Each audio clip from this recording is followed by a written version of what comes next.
too tattooed. That's what everyone says. No, that's what everyone says. Not from a rock person. You won't get that out of us.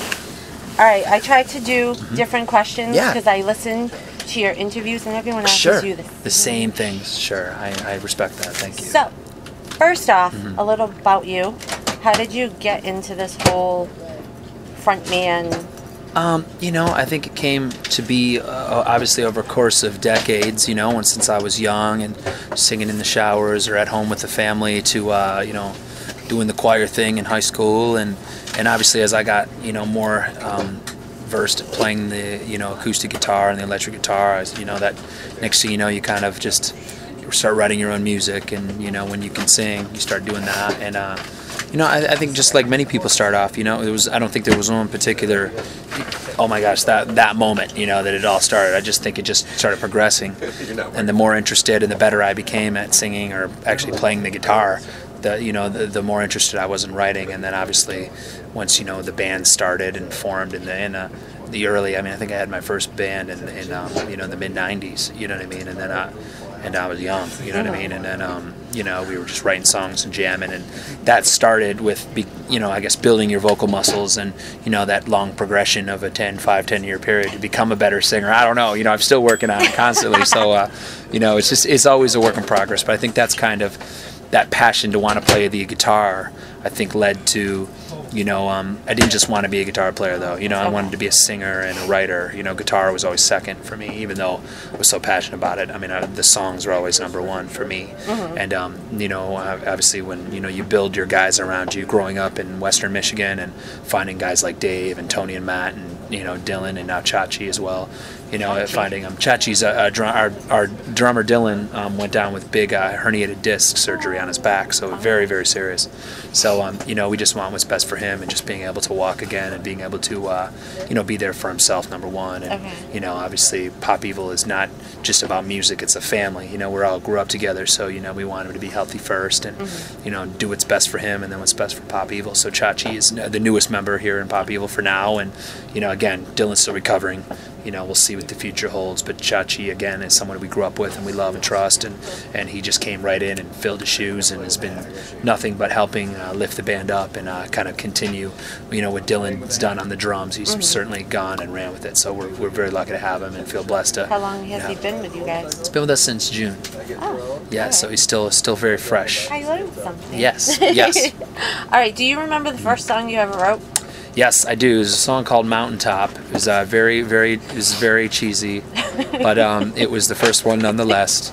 And it's funny, for most writers, they always have that person in their life, whether it's a girlfriend, a mother. For me, it was my brother. He's so hard to please. I never liked anything I did, and it's always. And I come from a family with one brother. That's it. It's just him and I were very close.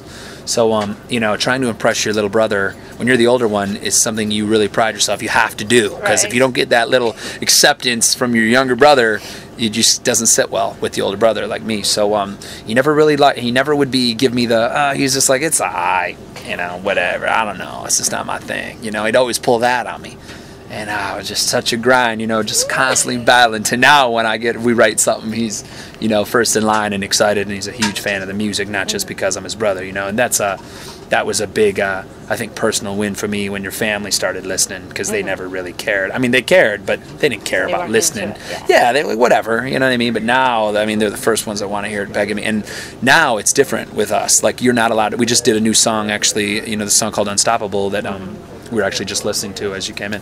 We just got the mix today, and everyone wants to, even with our new album, when it was done, with all the delays that happened with the old label, all our friends and family think that because they related or grew up with us that they're going to get it, and there's no way. We're hardcore sticklers. You don't get the record till it comes out, because what happens with that is, if you give it to your friends and your family, by the time it comes out, they're not excited.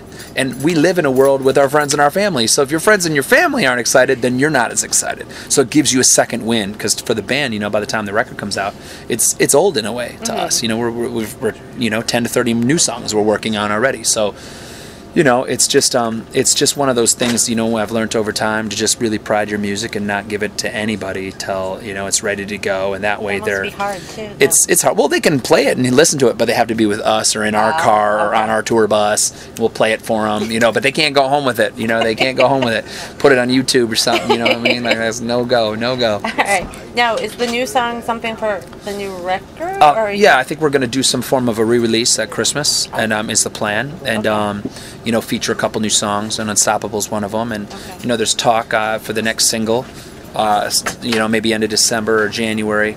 I'm not exactly sure when that'll be, but then you know, what song it'll be, we're still up in the air, and might even be Unstoppable. Who knows?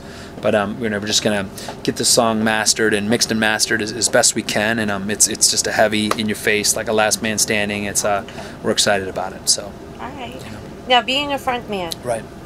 What has been the best personal growth you have gotten from being that front person? Yeah, I think there's a lot, but I think the biggest thing is starting to understand the responsibility that comes with being a front man. You know, whether it's you know, consulting your band members, your friends, your family, people close to you, and putting your own personal wants and needs aside, you know, sometimes, and most importantly though, for the fans, you know, like, you know, we try to get out and take a picture, sign some autographs as much as possible. Even when there's hundreds and hundreds of people, it can be a little more challenging, be a little tougher.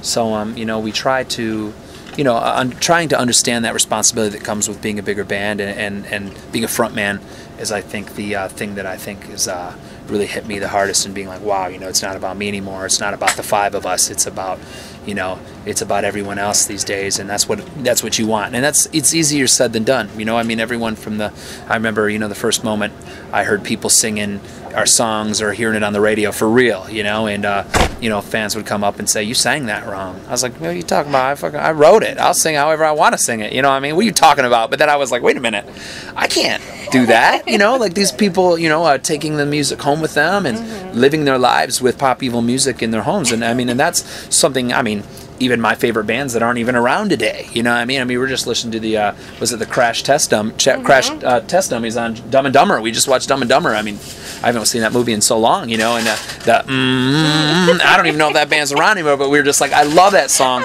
not only for the song, but for a moment in time I remember in my life when that came out, and what I was doing, or what I was you know, all into at that time when that song was hot. And you know, and that's now, in a way, you know, kind of come full circle for myself and Popevil to say, hey, you know, like, people are living with these songs and our singles, and it's important to them, and I have to be responsible to say, you know what, I do need to sing it the right way. I do need to sing it how it was written, whether I wrote it or not is irrelevant. You know, I need to sing it how the Popevil wrote it, and it needs to be done that way. And you know, that responsibility, if that makes any sense, is something that I think is every transition for not only just frontmen but for band members in general, you know, but especially for